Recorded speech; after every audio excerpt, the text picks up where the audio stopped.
Shalom Aleichem. Puji Bapak Yahweh, pada RF Sabat malam hari ini saya akan membawakan firman yang saya beri judul Mengapa Yeshua disalib. Apa kesalahannya sehingga Yeshua harus menanggung penderitaan dan mati disalib? Padahal orang yang mati disalib pada saat itu adalah penjahat yang tidak mungkin untuk bisa mendapatkan pengampunan karena sudah terbukti kesalahannya. Untuk itu saya akan mengajak Bapak Ibu Saudara sekalian membuka di dalam kitab Markus pasal 2 ayat 1 sampai ayat yang ke-7 sebagai ayat inti kita terlebih dahulu, dan setelah itu saya akan uraikan kepada saudara. Markus 2 ayat 1 sampai 7. Dan setelah beberapa hari dia masuk lagi ke Kapernaum, dan terdengarlah bahwa dia berada di sebuah rumah. Dan segera terkumpullah banyak orang sehingga tidak lagi menyisakan ruang, bahkan sampai di pintu. Dan dia mempercakapkan firman kepada mereka. Dan datanglah mereka kepadanya dengan membawa seorang lumpuh yang diusung oleh 4 orang. Dan karena tidak dapat mendekat kepadanya oleh sebab kerumunan orang itu, mereka membongkar atap di atas tempat dia berada. Dan setelah melobanginya, mereka menurunkan tilam yang di atasnya orang lumpuh itu terbaring. Dan setelah melihat iman mereka, berkatalah Yeshua kepada orang lumpuh itu, "Nak, dosa-dosamu telah diampunkan bagimu." Akan tetapi ada beberapa ahli kitab sedang duduk di sana dan bertanya-tanya dalam hati mereka, "Mengapa orang ini mengucapkan hujat seperti itu? Siapakah yang dapat mengampunkan dosa kecuali satu, Elohim." Amin. Nah, Bapak Ibu Saudara sekalian, sebetulnya kalau kita membaca ayat demi ayat ini saja, sebetulnya kita sudah tahu apa yang menjadi sebab kok Yeshua harus mengalami penderitaan sampai mati disalib. Kesalahannya apa? Langsung kita tahu.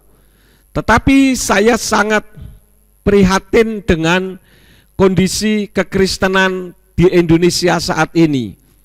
Karena saya surfing di internet, khususnya di YouTube, saya melihat ada banyak sekali umat-umat Nasrani yang kebingungan dengan imannya sendiri. Ini sangat mengkhawatirkan, saudara-saudara, ya. Banyak umat Nasrani goncang imannya di YouTube tentang ketuhanan Yeshua, sehingga banyak di antara mereka yang meragukannya. Banyak pemimpin agama seberang meruntuhkan imannya Nasrani. Tentu saja hal itu disebabkan karena Nasrani tidak tahu firman-Nya yang untuk dirinya sendiri. Oleh karena itulah maka saya perlu menyampaikan ini. Ada yang mengatakan bahwa Yeshua tidak disalib, itu diserupakan. Jadi kalau sampai ada Yeshua disalib, itu karena kitab sucinya sudah palsu. Lalu bingung, ya. Padahal kalau kita melihat di dalam kitab suci, Injil Matius, Markus, Lukas, Yohanan itu adalah saksi hidup. 4 orang yang menjadi saksi hidup. Padahal menurut hukum 2 orang saksi itu sudah cukup. Ini ada 4 orang yang menyaksikannya. Tetapi justru dikalahkan dengan yang memberitahu 600 tahun setelahnya. Lebih dipercaya daripada yang sudah terjadi dan disaksikan oleh 4 orang saksi. Karena itu banyak umat Nasrani yang goncang imannya. Ini sebetulnya pertanyaan sepele, saudara-saudara. Mengapa Yeshua disalib? Apa kesalahannya? Hanya simpel saja, tetapi banyak yang gugur imannya. Jadi yang pertama adalah karena ada yang mengungkapkan Yeshua tidak disalib, yang benar diserupakan. Jadi kalau Yeshua disalib itu karena Injilnya sudah palsu. Kita bingung, itu yang pertama. Yang kedua, Yesua katanya Tuhan. Kalau Tuhan kok disalib? Mana ada dipikir secara logika, benar juga kalau Tuhan kok disalib. Bingung lagi. Jadi pengungkapan Yesua mati disalib bikin orang bingung. Yesua tidak disalib juga bikin orang bingung. Jadi apa saja statementnya membuat umat Nasrani bingung. Kenapa? Karena di YouTube sekarang ini banyak sekali rival kekristenan yang mengungkapkan seolah-olah apa yang disampaikan itu merupakan satu kebenaran, tetapi tidak punya dasar kitab suci. Dari ayat-ayat yang saya baca tadi, kita bisa tahu kenapa Yesua kok mati disalib. Ini adalah pandangan dari Yudaisme sehingga berupaya membunuh Yesua. Karena Yudaisme tidak paham siapakah Yesua itu sesungguhnya. Yang pertama, ayat yang kelima. Coba kita membuka ayat yang kelima dari Markus pasal yang kedua. Di sana dikatakan, dan setelah melihat iman mereka, berkatalah Yesua kepada orang lumpuh itu, nak, dosa-dosamu telah diampunkan bagimu. Di dalam kitab Brit Kadasa berbunyi, Kirat Yesua et emunatam wa yomer el neke haat samot beni nislegu leka katotaika, yang artinya setelah Yesua melihat iman mereka, berkatalah Yesua kepada orang lumpuh itu, dosa-dosamu telah diampunkan. Jadi sebetulnya di hadapan para Yudaisme, ahli Torah dan orang Farisi, para imam pada saat itu, mereka mulai berupaya untuk membunuh Yesua karena Yesua mengatakan dosa-dosamu telah diampuni. Mereka tahu yang mampu mengampuni dosa itu siapa? Hanya Elohim. Artinya Yesua menyamakan diri sebagai Elohim. Maka ini yang menjadi sebab orang-orang berupaya untuk melenyapkan Yesua. Ini yang pertama. Jadi Yesua kok berani-beraninya mengampuni dosa orang. Jadi apa yang diucapkan oleh Yesua mengampuni dosa orang, ini tidak sesuai dengan ajaran yang mereka dapatkan berdasarkan Torah. Sebetulnya tidak bermasalah kalau mereka tahu siapa Yesua itu. Nanti saudara akan tahu persis siapa Yesua itu. Saya perlu menyampaikan sebetulnya ini adalah ajaran dasar kekristenan. Tetapi banyak sekali umat Nasrani di internet yang mengalami kerontokan iman. Karena apa? Tidak mempelajari kitab suci. Kitab Hosea pasal 4 ayat 6 mengatakan apa? Umatku binasa karena tidak berpengetahuan. Akibat tidak punya pengetahuan, mudah diombang-ambingkan oleh orang lain dan bahkan mudah dipolitisir ayat-ayat yang ada, sehingga hanya dengan dialog saja sudah rontok imannya. Padahal sekali lagi saya katakan ada 4 saksi hidup, Matius, Markus, Lukas, dan Yohanes. Mereka melihat penyalipan itu dan mereka pun tahu penyebab Yesua disalib seperti yang sudah saya baca pada saat ini. Tetapi ada yang muncul, padahal yang muncul ini 600 tahun setelahnya justru dipercaya. Ini kan tidak masuk akal, saudara-saudara, ya. Itu hal yang pertama. Karena hanya Elohim yang mengampuni manusia dari dosa. Kemudian kita lihat ayat yang ke-7. Di sana dikatakan, mengapa orang ini mengucapkan hujat seperti itu? Siapakah yang dapat mengampunkan dosa kecuali satu, Elohim? Lama medaber giduvim kaele miyukal lis loach kataim bilti ha Elohim levadu. Mengapa orang ini mengucapkan hujat seperti itu? Siapakah yang dapat mengampunkan dosa kecuali Elohim? Yesua mampu mengampuni orang yang berdosa, itu saja sudah membuktikan bahwa Yesua adalah Elohim. Karena yang mampu mengampuni dosa siapa? hanya Elohim.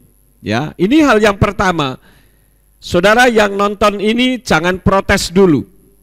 Nanti saudara akan tahu bukti-buktinya kalau Yeshua itu Elohim. Anggap saja ini ucapan bualan Yeshua bahwa aku mengampunkan dosa karena aku adalah Elohim. Nanti kita akan lihat selanjutnya.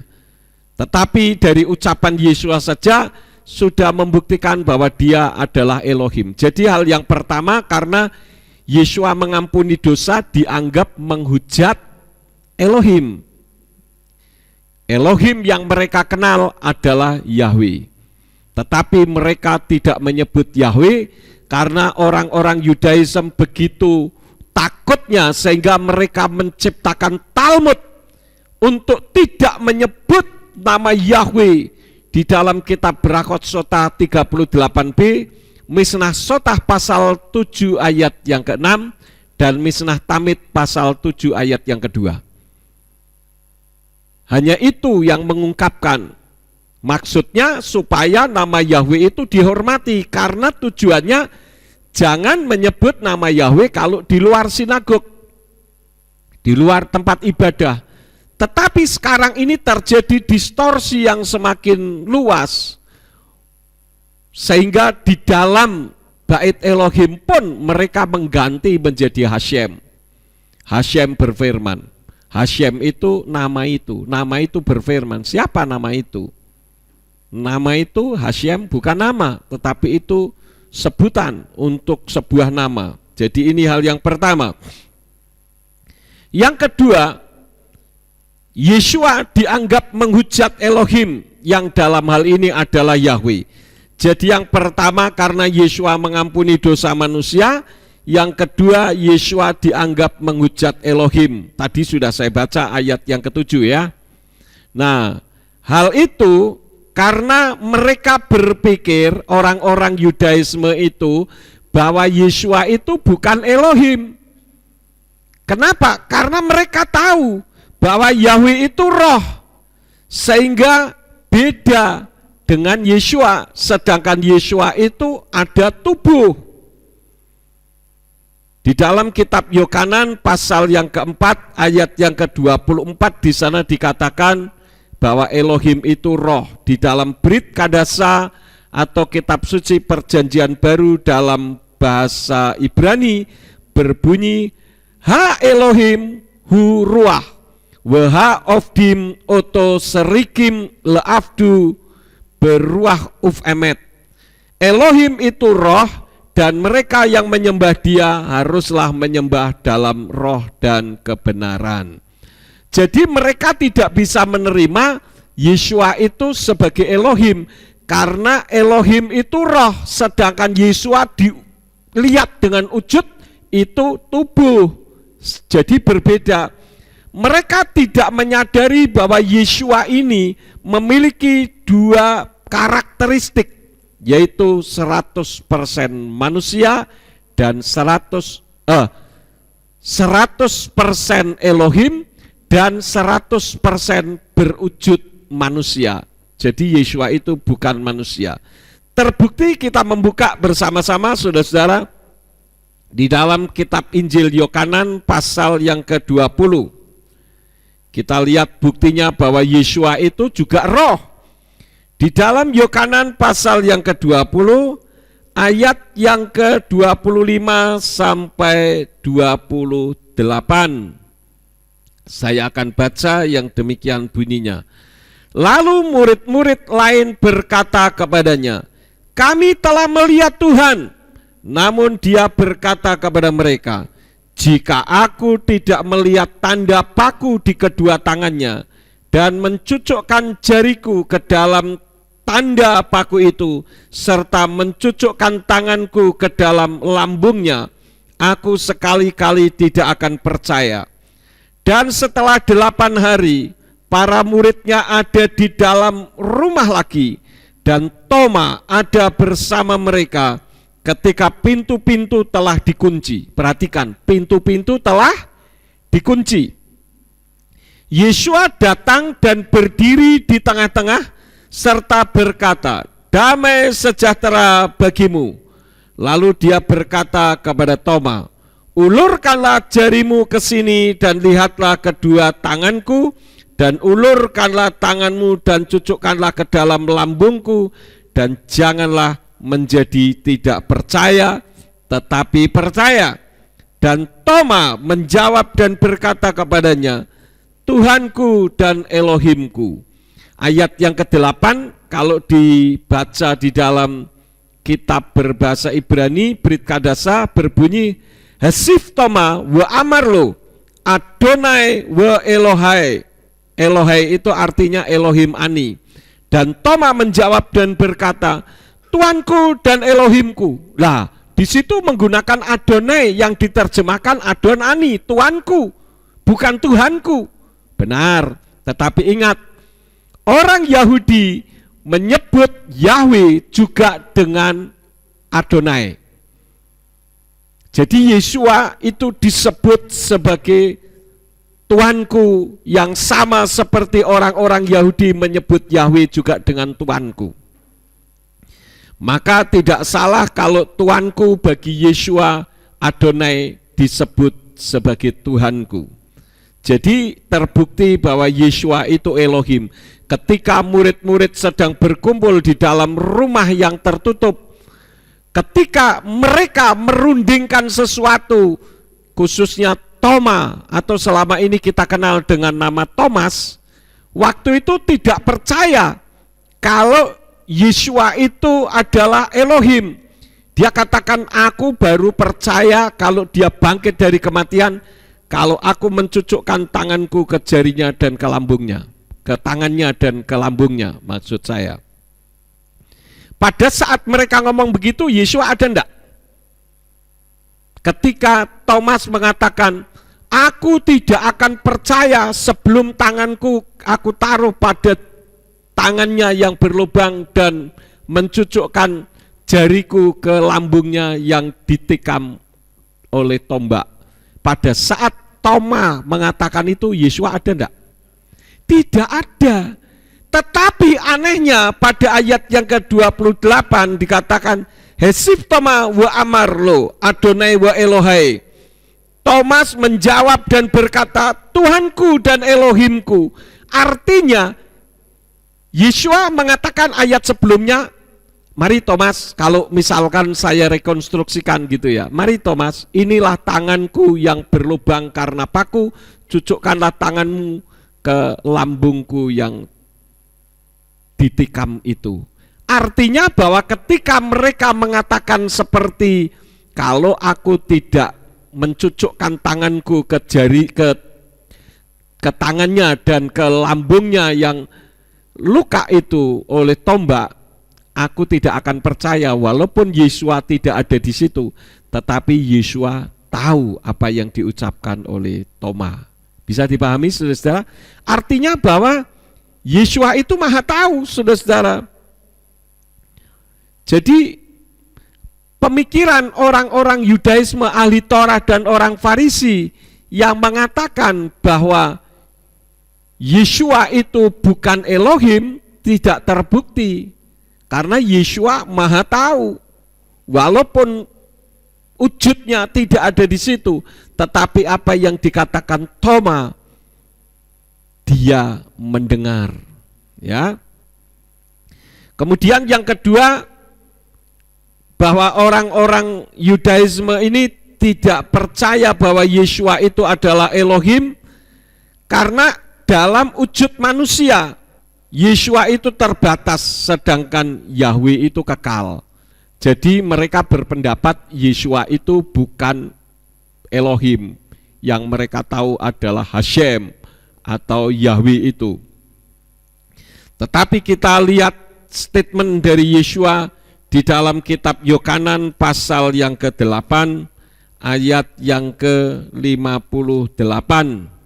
Di sana dikatakan, Kirot Yeshua et emunatam wa yomer el neke. Oh bukan itu.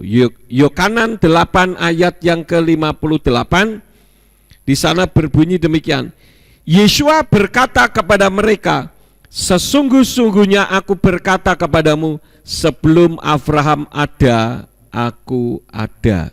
Jadi sebelum Abraham ada, aku ada. Padahal ketika Yeshua mengatakan sebelum Abraham ada, dengan posisinya dia yang ada saat itu di bumi, itu terpautnya ribuan tahun, saudara-saudara. Jadi mereka berpikir, wah ini benar-benar ngawur orang ini ngomongnya. Karena Yeshua itu sekarang hidup, sementara Abraham itu ribuan tahun sebelumnya.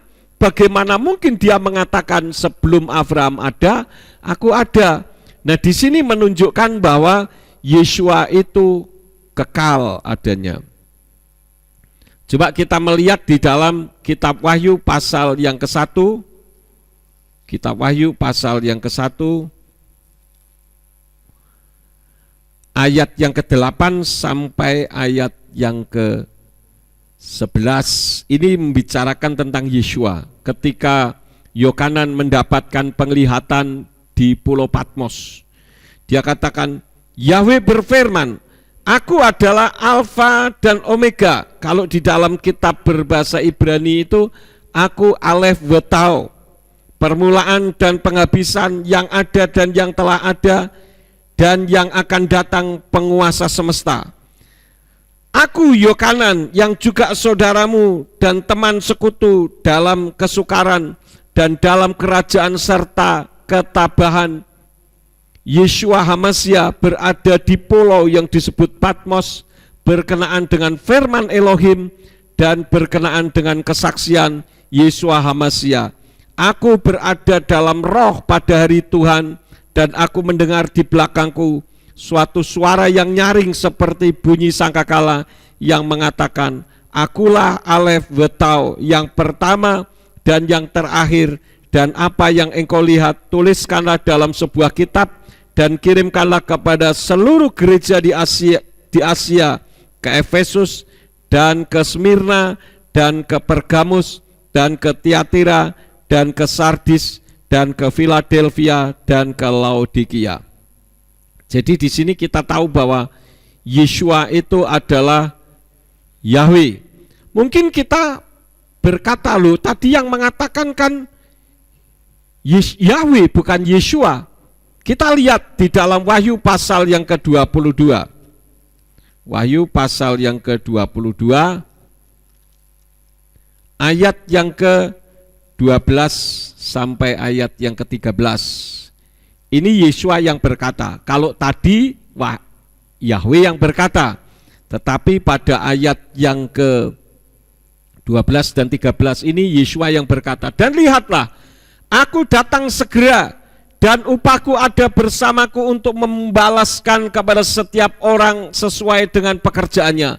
Akulah Alef Wetau, permulaan dan penghabisan, yang pertama dan yang terakhir. Jadi ini Yeshua yang mengatakan. Yahweh mengatakan akulah Alef Wetau, Yeshua juga mengatakan akulah Alef Wetau, karena Yeshua itu Yahweh. Jadi di sini terbukti bahwa Yeshua itu adalah Yahweh. Ya, itu hal yang kedua. Kemudian hal yang ketiga yang menjadi sebab Yeshua disalib menurut ayat tadi di dalam kitab Markus pasal 2 ayat yang ke-1 sampai ayat yang ke-7. Yeshua melihat iman mereka.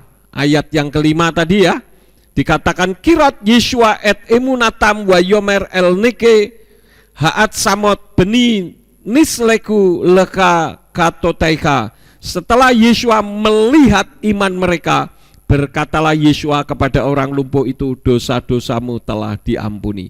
Jadi ketika Yeshua mengatakan, ketika Yeshua melihat iman mereka, ini menurut anggapan orang-orang Yudaisme saat itu, dianggap Yeshua ini sok tahu. Tetapi sebetulnya memang Yeshua bukan sok tahu, tetapi dia maha tahu.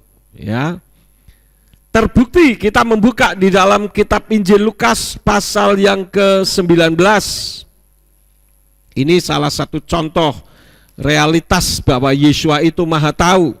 Tadi yang pertama adalah ketika Thomas mengatakan, aku sekali-kali tidak akan percaya kalau aku belum melihat tangannya yang berlubang paku dan tanganku mencucukkan di lambungnya yang ditikam itu. Pada saat Toma mengatakan itu, Yesua tidak ada. Tetapi ketika mereka berkumpul, Yesua ada di tengah-tengah mereka dalam keadaan terkunci, dan Yesua mengatakan, Toma, ini aku, cucukkan tanganmu di lambungku yang berlubang, dan kamu lihat tanganku yang berlubang paku. Artinya bahwa apa yang diucapkan Toma itu Yesua tahu, padahal dia tidak ada di situ. Hal yang kedua, di dalam Lukas 19 ayat yang kelima, di sana dikatakan, dan ketika Yesua tiba di tempat itu, seraya memandang ke atas, dia melihat dan berkata kepadanya, dia melihatnya dan berkata kepadanya, Zakai, dengan bergegas turunlah, karena di rumahmu haruslah aku tinggal hari itu. Perhatikan, ini kisah nyata ketika Zakai atau Zakius pada saat itu ingin ketemu Yesua, pengen lihat Yesua itu modelnya seperti apa, kok dieluk-elukan sedemikian rupa. Artinya Zakai atau Zakius ini sudah kenal Yesua atau belum? Belum kenal. Tetapi Yesua tahu siapa orang yang ada di atas pohon itu. Kalau Yesua tidak tahu, dia tidak maha tahu, Yesua akan mengatakan, hai orang pendek, turun dari pohon itu, karena aku akan menumpang di rumahmu. Bisa kan?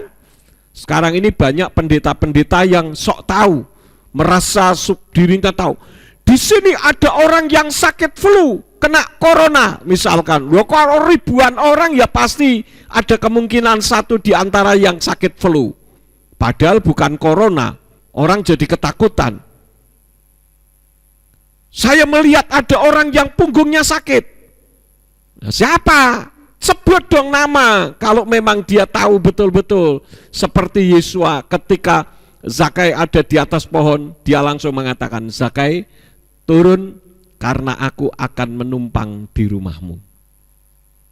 Jadi dia tahu siapa orang yang ada di situ. Dan pada saat ini saya ingin beritahu kepada saudara yang nonton YouTube ini, bahwa Tuhan pun tahu siapa saudara. Bahkan engkau yang menolak sekalipun, Yesua tahu siapa engkau. Dan ini merupakan kesempatan bahwa Yesua datang kepadamu untuk menyelamatkan engkau. Jadi Yesua adalah Elohim karena dia maha tahu. Itu hal yang ketiga. Yang keempat yang menjadi penyebab Yesua disalib, dianggap menghujat karena menyamakan dirinya dengan Yahweh. Kita membuka beberapa ayat di dalam kitab Matius pasal yang ke-9, Bapak Ibu Saudara sekalian, Matius pasal 9 ayat yang ketiga. Di sana dikatakan, dan lihatlah beberapa ahli kitab berbicara di antara mereka sendiri, orang ini menghujat. Jadi ahli Torah, orang Farisi, para imam waktu itu menganggap Yesua itu menghujat Elohim, menghujat Yahweh, karena menyamakan dirinya sama dengan Yahweh. Lebih-lebih di dalam kitab Yohanan pasal 10 ayat yang ke-30, Yesua mengatakan, Ani waha'af egat, aku dan Bapa itu satu. Artinya dia menyamakan dirinya sama dengan Bapa yang disebut oleh orang Yudaism adalah Yahweh. Sehingga Yesua dianggap menyamakan dirinya sama dengan Yahweh. Padahal pada zaman itu tidak gampang orang mengaku diri sebagai Elohim. Siapapun mereka bisa mati, saudara-saudara. Terbukti, kita membuka di dalam Kisah Rasul pasal yang ke-12. Ini salah satu contoh orang yang membiarkan orang mengatakan siapa dirinya, disamakan dirinya dengan Yahweh. Mati dia. Di dalam Kisah 12 ayat yang ke-21 sampai 23. Dan pada hari yang tertentu, sambil mengenakan pakaian kerajaan dan duduk di kursi pengadilan, Herodes atau Herodes menyampaikan pidato kepada mereka, dan rakyat terus mengeluh-elukan, ini suara Elohim dan bukan dari manusia. Namun seketika itu juga seorang malaikat Yahweh menamparnya, karena dia tidak memberikan kemuliaan kepada Elohim dan dia mengembuskan napas sehingga menjadi mayat dan dimakan cacing-cacing. Saya mau tanya kepada saudara, pada saat itu Herodes menyamakan dirinya sebagai Yahweh atau tidak sebetulnya? Kalau menurut ayat ini tidak. Tetapi ketika orang-orang rakyatnya waktu itu mengeluh-elukan dengan mengatakan ini suara Elohim, seharusnya dia mengatakan stop rakyatku, aku yang mengatakan ini bukan suara Elohim tetapi hikmat Elohim yang diberikan kepadaku. Seharusnya begitu, tidak masalah. Tetapi ketika dia diam saja, artinya melakukan tutup mulut, pembiaran, artinya menyamakan dirinya, menyetujui bahwa dirinya adalah Elohim, dan itu membuat malaikat Yahweh marah, ditampar langsung, nyungsruk mati, saudara. Padahal dia tidak mengatakan aku Elohim. Apalagi Yeshua yang mengatakan ani wahaf echad, aku dan Bapa itu satu. Kalau Yeshua bukan Elohim, mati dia. Tetapi karena Yeshua itu Elohim, tidak ada yang berani menampar. Malaikat juga diam-diam saja, karena memang Yeshua itu Elohim. Gitu, saudara-saudara. Sampai di sini saudara bisa memahami? Jadi Yeshua itu Elohim. Makanya kalau sekarang ini ada penyembah-penyembah Yahweh yang dulunya sebelum menyembah Bapa Yahweh, kenalnya baru Yesus Kristus dan Allah Bapa, itu mengatakan Yesus Kristus itu Tuhan. Tetapi aneh bin ajaib, setelah sekian lama mengenal nama Yahweh, mengaku katanya mendapat hikmat dari Bapa Yahweh bahwa Yeshua itu bukan Yahweh. Nah ini kan sesuatu yang aneh. Katanya hikmat Elohim, itu bukan hikmat Elohim. Kalau hikmat Elohim lebih mencerahkan lagi, ya. Nah, sekarang kesimpulannya. Saya sebut di sini ada 5 kesimpulannya. Yang pertama, yang menyelamatkan itu Yeshua HaMashiach yang Yahweh, bukan Yeshua yang Allah. Kalau Yeshua yang Allah, itu yang disebut di dalam kitab Korintus itu adalah Yeshua yang lain. Coba kita membuka ayatnya di dalam 2 Korintus. 2 Korintus pasal yang ke-11, ayat yang ke-3 sampai ayat yang ke-4. Namun aku takut, jangan-jangan sama seperti ular dalam kelicikannya, telah memperdaya Hawa, demikian pula akalmu diselewengkan dari ketulusan yang ada dalam HaMashiach.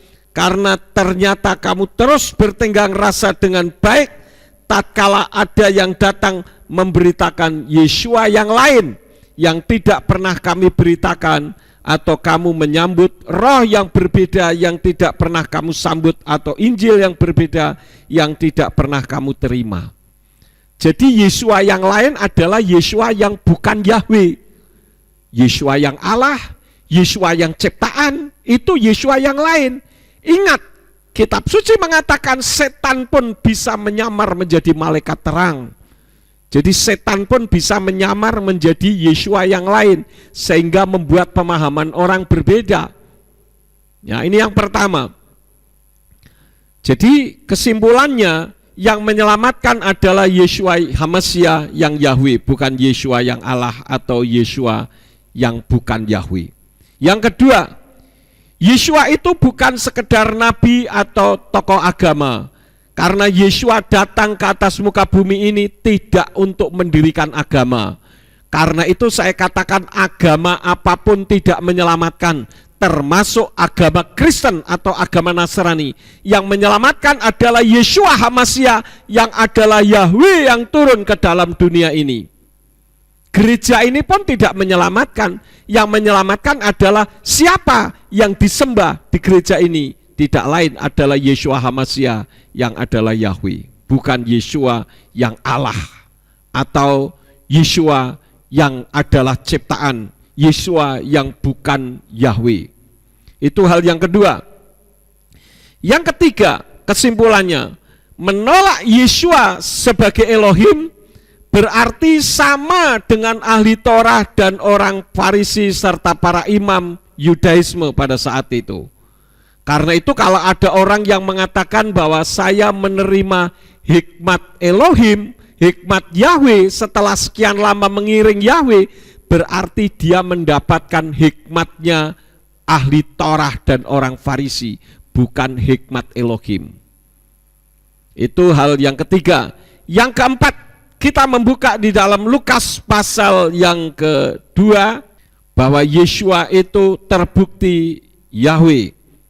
Lukas pasal yang kedua ayat yang ke-11 di dalam kitab yang saudara dan saya miliki, Indonesian Literal Translation, di sana dikatakan, karena pada hari ini telah dilahirkan bagimu seorang juru selamat, yaitu Hamasya Tuhan di kota Daud.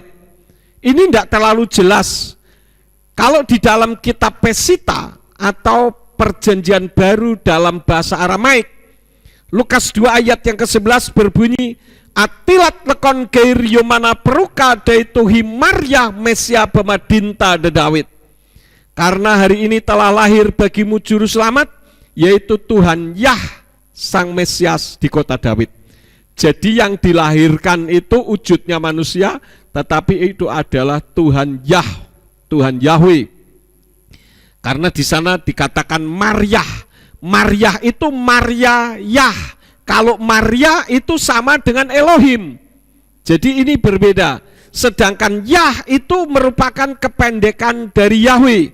Contohnya kita membuka di dalam kitab Mazmur 68 ayat 19. Engkau telah naik ke tempat tinggi, engkau telah menggiring tawanan, engkau telah menerima persembahan dari antara manusia dan juga untuk tinggal di antara para pemberontak, ya Elohim Yah. Ya. Jadi Yah disebut di situ adalah Yahweh. Kemudian pasal yang ke-89, kita lihat 89 ayat yang ke-9. Di sana dikatakan, ya Yahweh, Elohim semesta alam, siapakah yang seperti engkau, Yah yang kuat dan kesetiaanmu ada di sekelilingmu. Kemudian kita lihat lagi di dalam kitab Yesayahu pasal yang ke-12. Yesayahu pasal yang ke-12 ayat yang kedua. Di sana dikatakan, lihatlah, Elohim adalah keselamatanku. Aku percaya dan tidak akan takut, karena kekuatanku dan nyanyianku adalah Yah, Yahweh, dan dia telah menjadi keselamatanku. Ya. Kemudian kita lihat lagi di dalam Yesayahu pasal yang ke-26.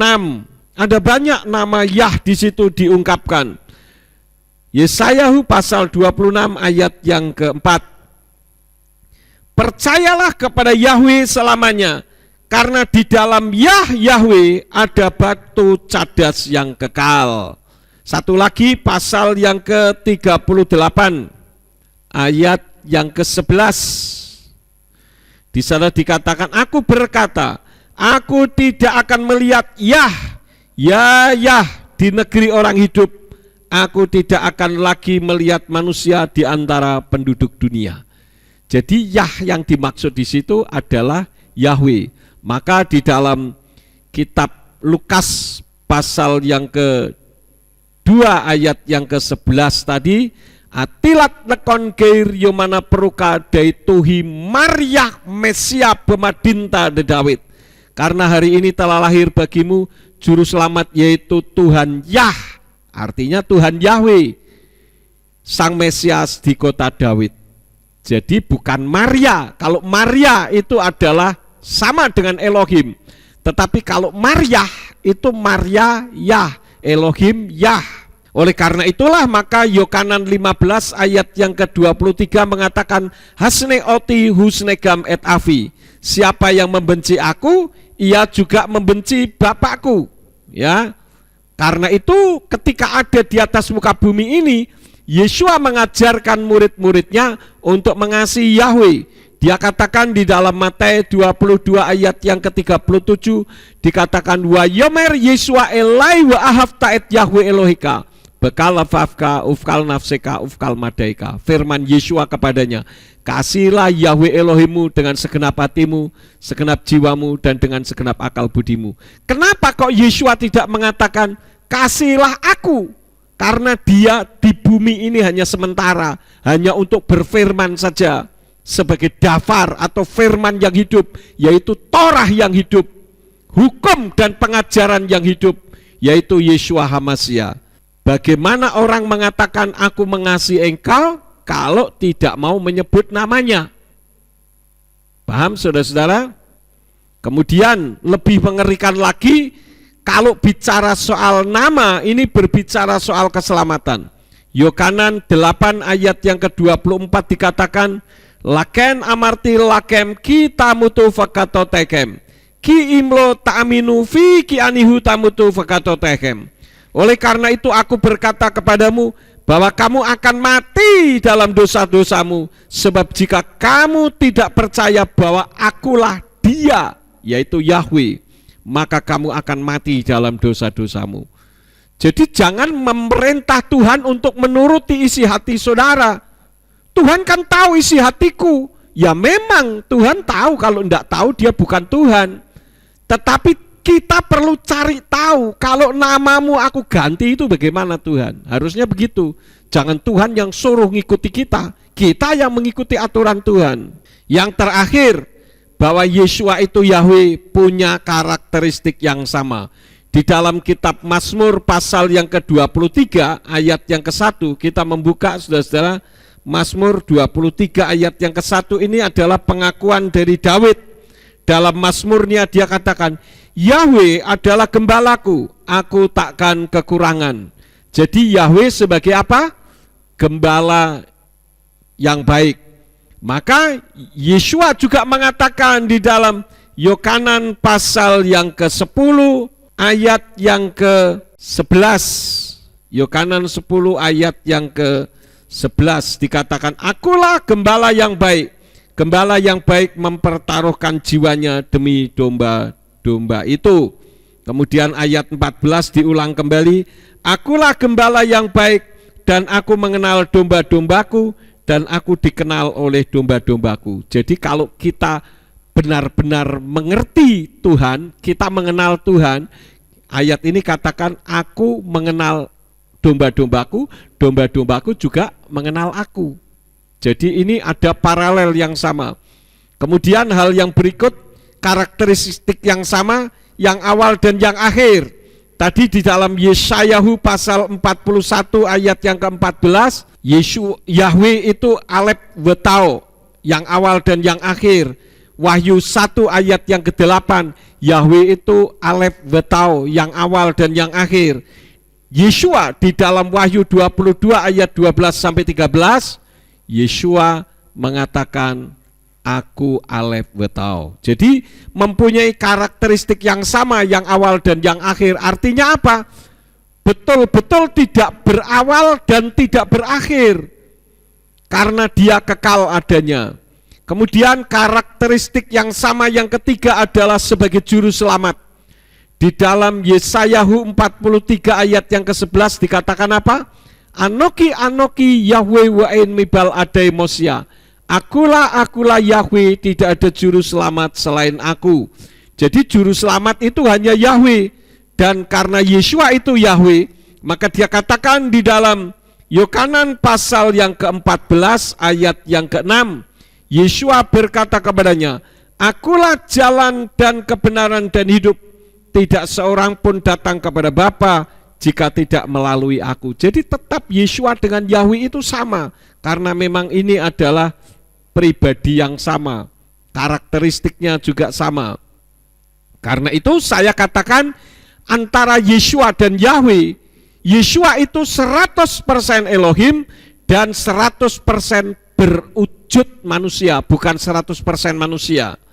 Jika Yesua 100% manusia, yang pertama, tidak ada manusia menyelamatkan manusia, karena yang mampu menyelamatkan hanya Elohim. Kemudian yang kedua, terdiri dari percampuran spermatozoid dan ovum, sedangkan Yesua ini bukan dari percampuran benih laki-laki dan perempuan, yaitu benih spermatozoidnya Yosef dan sel ovumnya Miriam. Tidak. Karena itu ditulis di dalam kitab Matius pasal 1 ayat yang ke-20 dikatakan apa? Dan dia sementara mempertimbangkan hal ini, lihatlah seorang malaikat Yahweh nampak kepadanya dalam mimpi seraya berkata, Yosef bin Daud, jangan takut untuk menerima Miriam istrimu, karena yang dikandung di dalam dirinya adalah dari Ruach HaKodes, bukan dari percampuran spermatozoid Yosef dan sel ovumnya Miriam, tetapi dikatakan dari Ruach HaKodes. Dan ketika Miriam mulai hamil dari Ruach HaKodes, Yosef tidak melakukan hubungan seks dengan Miriam sampai Yesua dilahirkan. Ayatnya pada ayat yang ke-25 dikatakan apa? Dan dia tidak bersetubuh dengannya sampai dia sudah melahirkan putranya yang sulung, dan dia menyebut namanya Yesua. Ya. Kemudian bukti yang ketiga, orang mengatakan Miriam itu kudus. Kudus benar, tetapi sejak Yesua dilahirkan, Miriam menjadi sama dengan yang lain, wanita-wanita yang lain. Karena kalau kita membaca di dalam kitab Matius pasal 13 ayat yang ke-55, Yosef dan Miriam melakukan hubungan sebagaimana layaknya suami istri, dan akhirnya melahirkan anak-anak yang satu kandungan dengan Yesua, tetapi Yesua tidak berasal dari spermatozoidnya Yosef dan sel ovum Miriam, tetapi yang dilahirkan dari spermatozoid Yosef dan sel ovum, sel telurnya Miriam, itu disebutkan di sana yang bernama Yakub. Yang menulis kitab Yakub itu adalah saudaranya Yesua, kemudian Yoses, kemudian Simon, dan yang keempat Yehuda. Jadi ini adalah saudara-saudara sekandungan Yeshua HaMashiach. Tetapi Yeshua HaMashiach bukan berasal dari percampuran spermatozoid dan ovum, karena dari Ruach HaKodes, dan itu membuktikan bahwa Yeshua adalah Elohim.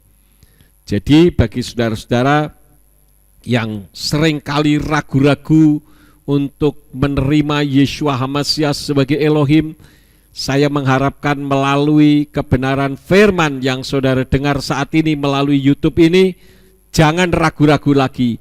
Yeshua adalah Yahweh yang turun ke dalam dunia ini. Ini yang saya sampaikan kepada saudara, kiranya memberikan pencerahan sehingga saudara tidak akan terombang-ambing untuk meragukan Yeshua sebagai Elohim atau Yahweh yang turun ke dalam dunia ini. Amin buat firman Elohim.